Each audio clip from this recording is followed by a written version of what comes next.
Hey there, good afternoon. I'm Lucas Bond with the Missouri Department of Conservation. We are actually out on private property today, and this week for Habitat Hints, we're going to talk about the benefits and the importance of planting CRP and why we should do that. I'm actually joined here with MDC's Jordan Beshears, and he's going to tell us a little bit more about this. Let me turn this around and we'll get to going and talking with that.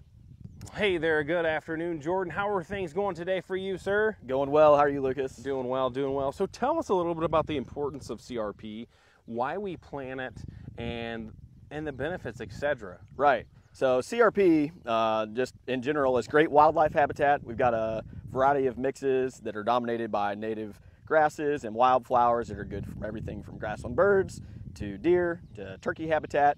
And then there's also some soil health benefit to planting CRP.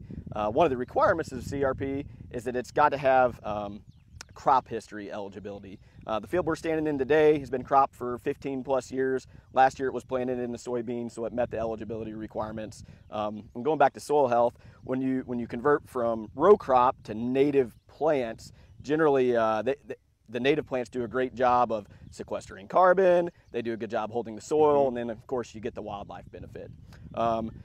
This field specifically was planted to CP38, and that was for bobwhite quail and monarch butterflies. So in the seed mix, there's a variety of plants that monarch butterflies feed on the nectar and pollen from, and then also there's about 3 species of milkweed in here that the monarch caterpillars will feed on as it matures as well. And then again, it's great brood habitat for quail.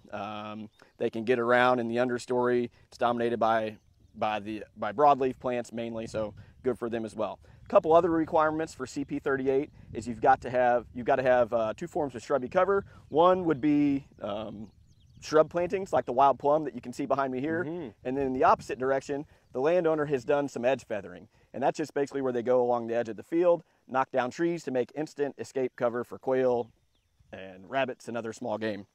So a little more on the history of this place. Last year it was planted to soybeans, so that was our seed bed preparation. After the soybeans were harvested in October, we had a clean slate to put down native seed. The landowner came in December of last winter. He mixed the seed mix with pelletized lime and spread it with a fertilizer cart, so that he used the pelletized lime as a carrier so that it was spread further and more evenly. You'll notice behind me on this side, they've been spraying some of the fescue. That's another thing to watch out for, is on lots of your field borders. If you've been mowing a lot in the past, you'll have fescue encroachment. So this is something that we'll need to address in the future and get sprayed out, or it will begin to encroach the CRP planting.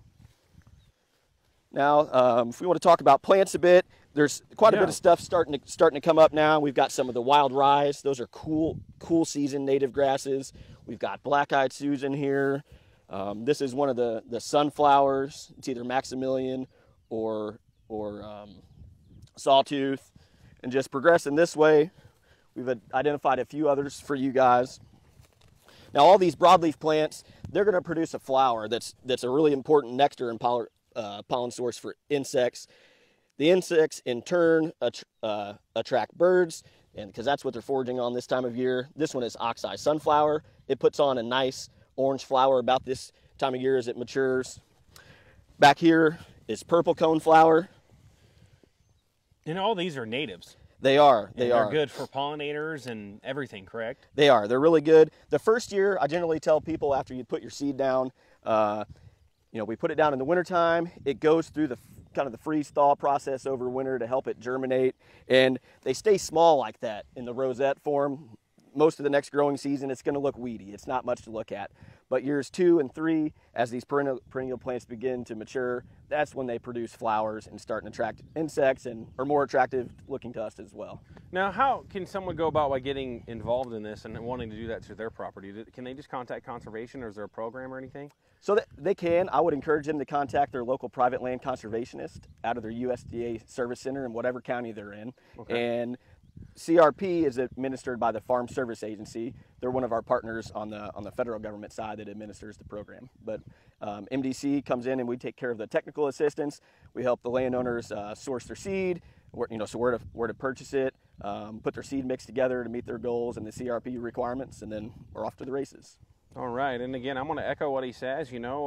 If you want to learn more, all you have to do is get on our website at mdc.mo.gov and type in the search bar CRP is all you want to know about. Or if you want to learn more about cost share programs and so forth, you can check out our website and search for your private land conservationist as well. It should pop up if you type in private land conservationist. You should be able to select your county and find out who that is. Thank you again for tuning in today, and thank you, Jordan, once again. And we'll talk to you next time on the next time of Habitat Hints.